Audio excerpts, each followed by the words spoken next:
youth are super resilient. And if you give them a place where they can thrive, they'll just take it and go and they'll make it their own. And one thing about our organization, I know I mentioned it a little bit earlier, but when I say we're youth led, almost everything we do comes from the youth. So we said we want to travel long distance. The adults said, all right, we'll make this happen. Welcome to the Find Your Edge podcast. Get ready to dive into all things training, nutrition, recovery, and more. Whether you're a new or experienced endurance athlete, a weekend warrior, or someone who just wants to improve your health and fitness, this podcast is for you. I'm Chris Newport, founder, head coach, registered dietitian, exercise physiologist, and certified personal trainer with the Endurance Edge and the Fueling Edge. With more than 20 years experience in the fitness industry, 18 years in multi-sport, and over 10 years as a sports nutritionist, I'm speaking with athletes and experts about key actionable steps you can take to reach and sustain peak performance and health. Let's do it. All right, welcome back to the Find Your Edge podcast. I am your host, Chris Newport, and I am so excited to be here today with Kevin and Itza from Triangle Bikeworks. Welcome to the show. Thank you. Awesome. All right. So I found you guys because I had a big old bag of cycling gear that I was like, what the heck do I do with this? And I don't particularly know if, Goodwill will take this. And I really want to make sure it goes into the right hands. So I posted on a women's mountain biking Facebook group and they said, hey, did you know about Triangle Bikeworks? So I reached out to Itza and here we are on a podcast. So tell us a little bit about who you guys are, what makes you guys unique, and your mission. Kevin was pointing at me, so I guess that means I take. I think he was wagging his finger at you. Okay, so Triangle Bikeworks, our mission is to strengthen the power of youth who are Black, Latina, Indigenous, Asian, and people of color to overcome challenges, achieve audacious goals, and discover their true selves.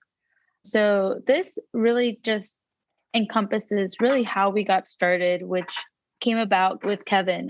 Kevin is not just our executive director, but he is one of the founders of Triangle Bikeworks, and he was advocating for youth of color in the school district, and he wasn't really making any gains that he wanted. So he moved his efforts to working directly with youth.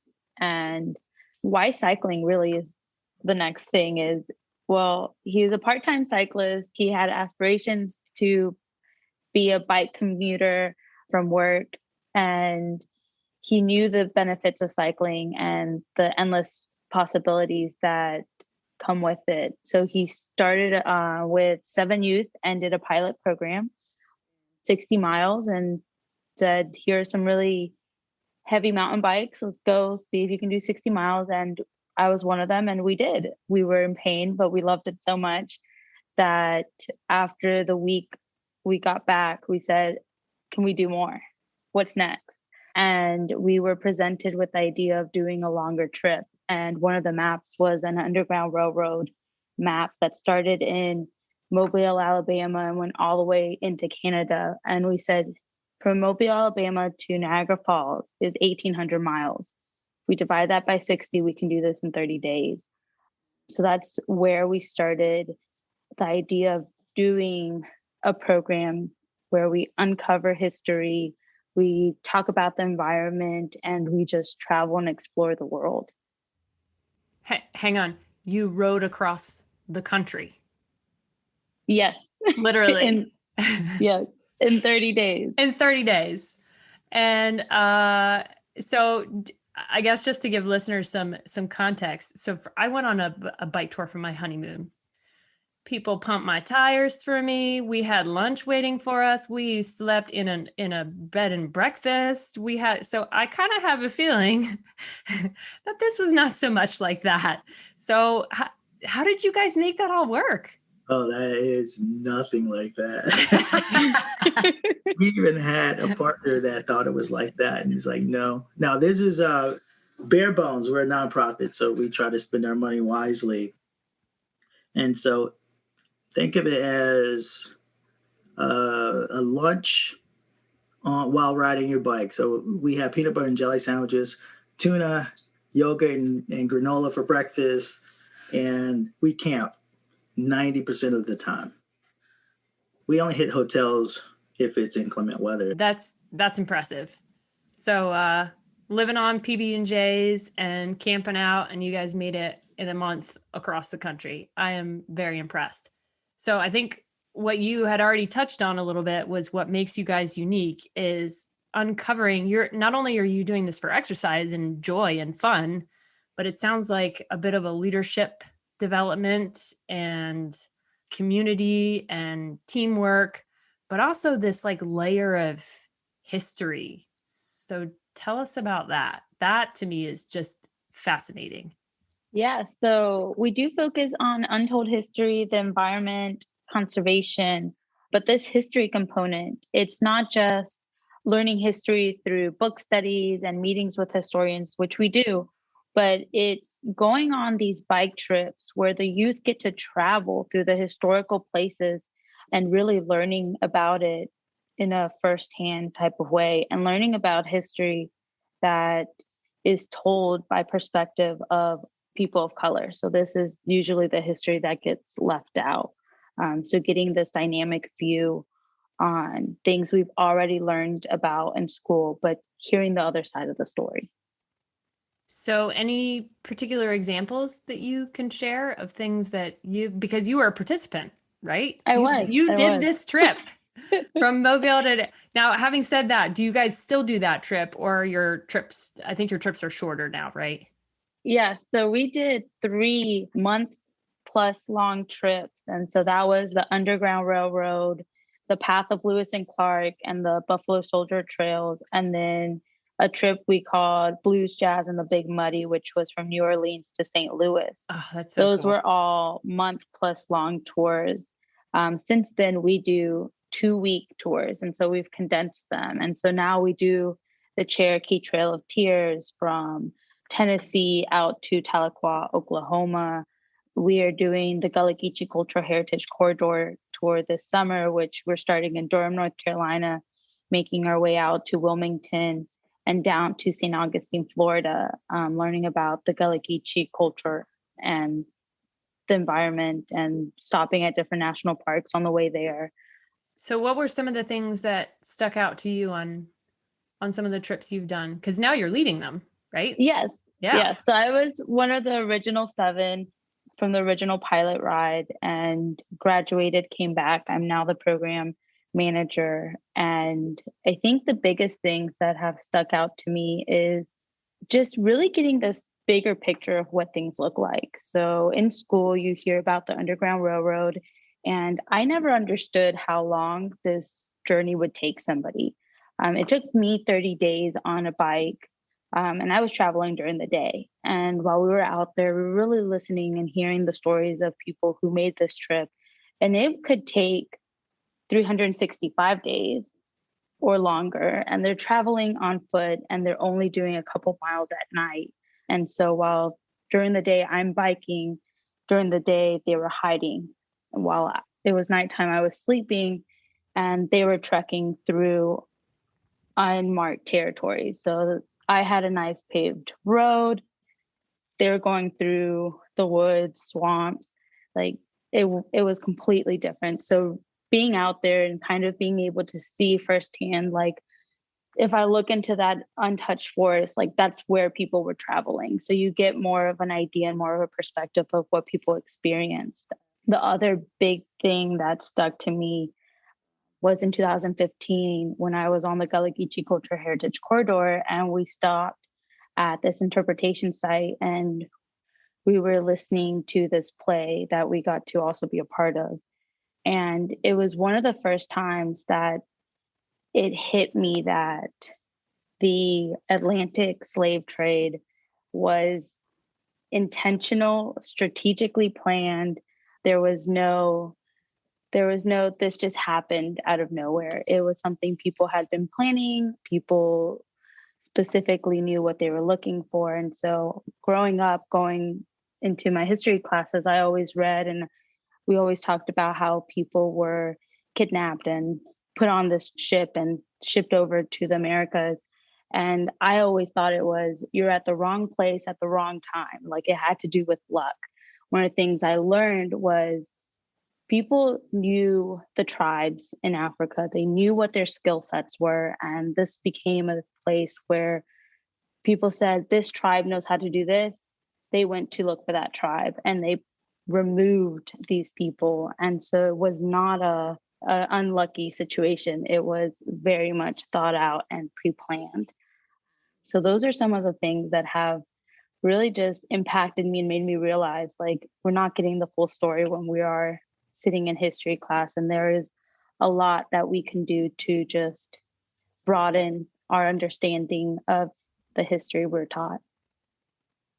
Do you feel like in these sort of, and not that I want to make this a political question at all, but do you feel like the way that race and culture has been more in the spotlight over the past year, do you feel like what you guys are doing and what you're unearthing in part of your travels, do you feel like that's different now? Or do you feel like this is something that you've kind of always wanted to unearth and everybody who wants to join can explore this with you too? How do you feel like that may or may not have changed things for you? So I will say that uncovering untold history has been a part of the start of Triangle Bikeworks. It's always been something that the youth, myself back then, we wanted to focus on. And so now I think we've taken as an organization more of a lead to inviting the community into what we do. And so since 2020, we started hosting virtual bike tours. We call them our lunch and learns, and we invite the entire community to come and hear and engage with us and learn a little bit about what our participants are learning about when we're traveling through these different tours. Very cool. Very cool. I love that. So what is something that you wish more people knew about cycling, about history, about youth, about your organization, about all those types of things? And what are some of the things you guys have learned along the way? I'm waiting to see if Kevin's going to take it. I know she's like, tag. Right. So, wow. What is something we wish people knew about Triangle Bikeworks? One is that everything we do with the youth are free. We don't ask the youth to pay for their participation. I mean, we do ask them to raise funds. We are a nonprofit, but they're not beholden to raise those funds. It's just, you don't want to give anybody anything free. You want them to have their own agency in their endeavors. Another thing is anyone can bike and discover more about themselves in their world. I had a joke that I got, that there's cycling is a healthy way to get youth outdoors to appreciate the environment. It's easy. You ride a bike, there's joy in riding a bike. Most people have a fond memory unless they had some horrible instructor that taught them how to ride a bike. Everyone has a positive memory of a bike. That's your first taste of freedom. And that always brings back memories of joy, from riding a block away from a house to riding 4 blocks to 6 blocks to, 1,000 miles. It always brings a joy. That's awesome. Very cool. I love it. And Itza, you're not off the hook. What's something that you wish more people knew about either your program or about cycling or about, because I remember you and I had a conversation about how people were surprised that you, as quote unquote youth, rode 60 miles. And then of course you did it and you rode 1800. They're sort of shocked, like, wait, you didn't just like ride around the block a couple of times? So I don't know, what's something that you wish more people knew about your organization or the youth's ability to ride or what? So you're not getting out of it. You got to answer. Well, Kevin covered a lot of it. What I wish people knew about us.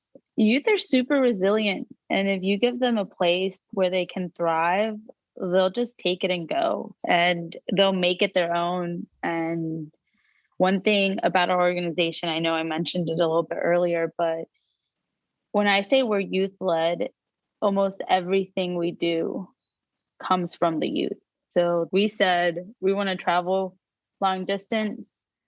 The adults said, all right, we'll make this happen. We still, to this day, love to hear their voice, and they have the biggest say in what is happening. So I always constantly am asking, what do you want to do? What do you want to see? Recently had someone say, I want to go to an art exhibit, and planning a day trip to go see an art exhibit in Raleigh. So it is something that we don't take for granted, the voice of our participants. We put them on a pedestal and we let them lead. And say another thing is that right now there's an awakening or an awareness of social emotional learning. And we've been doing that from the start. It's always been giving the youth agency over what they are wanting to do, listening to them, and guiding them, but not. When we say we go on cross country bike tours, the youth lead. Everyone takes a ride. It takes a time at point. There's not like an adult always saying this is what we're doing. This is a leadership development. You're going to break out of your shell. I mean, it's when she first started, I throw her in front of large organizations saying, hey, throw the pitch.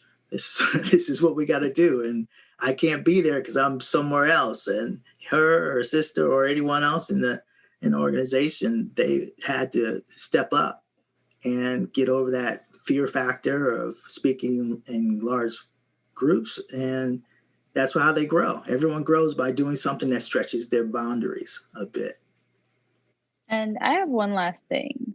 So not everyone who comes to Triangle Bikeworks loves cycling off the bat. We've had youth come in who have never biked. They're 18 years old, never learned how to bike. So different people come for different reasons, whether it's I love to cycle or whether it's I just want to make some friends. I just want to be outside. You talk about the environment. I kind of want to talk about that. I love history. You guys talk about history. I kind of want to do that. Some people just join because they want to get out of North Carolina. I know that was one of my sister's main reason. When I invited her, she said, we get to travel? I said, yes. She said, I'm in. That's awesome. So no matter what their reason for coming in, they usually find something else. This is a place where you kind of start exploring and learning a little bit more about yourself and what you're personally passionate about. Very cool. So many different opportunities in this organization. So what generally are the age ranges of the youth who come to work with you guys? And also, how do they get involved? Yeah, so the age ranges are middle school and high school youth. So that's usually around 11 to 19 years old. And to get involved, you just go to our website and you register for wanting to be a part of the program. At that point, I get your registration and I shoot you an email and we set up a time to talk and we get you involved. It's really easy. It's really that easy. And you guys also do some through COVID, you've been doing some things virtually, right? So tell us about that. So all of our programming used to be in person, and we have I call them team meetings because not all the time we're on the bike. And so now we've actually changed it to having virtual team meetings, which will do the educational component or team building, book study. It's done virtually once a week. And then on the weekends, we get together and we bike in person. Where do you guys meet? Right now we're meeting in Durham, North Carolina, but we usually meet out of Carborough, out of our office space, out of YouthWorks. So is there any requirements? Do people have to have a particular type of bike, or do you have them so you're shaking your head. Tell us. You really just need to bring yourself. You just need to be able to get yourself to practice. And that's really about it. You don't need to bring a bike. We'll give you that. We provide bike shorts, bike jerseys, bike gloves, glasses, really anything you need for the sport. We got you covered. So as long as you can bring yourself, we're good to go. That's fantastic. Which I think is a great segue to our little drive we're doing here for you guys. So the entire month of May, because it is National Bike Month, we are taking gear. And well, what do you guys need? Tell us what you need. And then let's talk about where the drop-off locations are. Yeah, so gear donations, to me, that includes bike shorts, jerseys, gloves, Garmin bike computers, bike lights. And then if you have a road or mountain bike that you want to donate to us, we'll take all of it. All sizes on the road bikes or mountain bikes are welcomed because all people are different sizes. Anything that you're not taking? Huffies. Huffies, okay. What about helmets? Like maybe a gently used helmet for like a year or two, or do those have to be new? It's hard to say. I mean, when you ask the opinion of some safety person, I wouldn't say some safety person, but if you ask the opinion of a safety person, there's no way for us to know if there's cracks in that helmet. Mm. We have bike helmets donated to us. We're still in supply of a number of bike helmets that came from 6-1 that came through NICA organization, the National Interscholastic Cycling Association. So we wrote a grant for them and they supplied us with helmets. So we still have some helmets on the shelf. So we're good on helmets. It's just helmets are a tricky thing. I mean, you're already passing off bike shorts, right? Yeah. Right? Passing off underwear. So we're passing off helmets that we can't see if there's a crack in it, right? So speaking of, and Eats is giggling over there, she was telling me that, Kevin, you do some really good dad jokes. So you might be put on. I'll let you think about that one, and maybe we'll end on a good or dad joke. Oh yeah, I don't consider them dad jokes. They're just more sarcastic puns that aren't biting. Okay, all right. So maybe we'll end on one of those. All right. So let's reiterate. What main things do you guys need, and also drop-off locations? So main things we need: bike shorts, jerseys, gloves, Garmin bike computers, bike lights, road and mountain bikes of all sizes. Drop-off location. One is in Carborough at the Clean Machine. And the other one is Triangle Aquatic Center in Cary. So I will make sure to link both addresses, and you can drop them off anytime that they're open for the entire month of May. If somebody is listening to this and they are not local, how can they donate? They can mail their donation to us. We've had a couple people do that. Cool. So you mail it to our office, that I can give you the address and we can link it there too. Yep. So I will link to that. What if they would prefer to do a monetary donation? Monetary donation, or even wanting to volunteer, head over to our website at www.trianglebikeworks.org. Okay, perfect.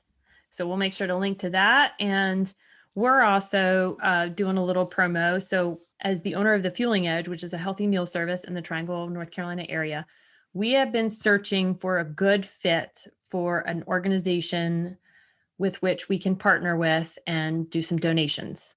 So we had spoken prior to this podcast, and I think some of our cereals that can go with you guys onto your trips are good fits, and maybe even sending you off initially with some protein bites and our energy cookies and things like that. So if you go to our website, thefuelingedge.com, and you are a new customer, you've never ordered before, and you enter the code Triangle Bikeworks, we're doing 25% off your first order. And for every time that code is used for the entire month of May, we are donating a meal or a snack to Triangle Bikeworks. So there are lots of opportunities here for you guys to help out this organization as listeners. So thank you ahead of time for donating. And let's end on a good note. So we definitely need a joke or a pun, Kevin. And then what are one or two other things that you want our listeners to take away? I would say 98.8% of the people enjoy biking, and those that don't just don't know it yet. So that's one thing. COVID has reminded us that self-care is important, and giving is a part of self-care. So if you want to give to Triangle Bikeworks, we would definitely appreciate it. And I heard a joke just recently, and I thought it was funny. And I don't know if the kids would think it's funny. I did laugh. So the joke is knock knock. Who's there? Who's there? I'm an owl. I'm an owl who? Job's done. Mic drop, folks. All right, so one more time, trianglebikeworks.com. Check them out. You can make a donation there, and I will make sure to link to all of the places that you can mail a donation, all of the places that you can do some other things with. And Kevin is asking, what you got? It's trianglebikeworks.org. Oh, yes, okay. We're a nonprofit. Don't pay attention to me. Pay attention to Kevin. trianglebikeworks.org. We got it. So this fantastic organization located right in the Triangle that helps youth uncover all kinds of amazing things and get fit at the same time and develop their leadership skills. Amazing. I'm so excited to have talked to you guys, and I'm glad that this organization exists, and hopefully we can continue to support you guys. Absolutely. All right. Thanks for having us. Awesome.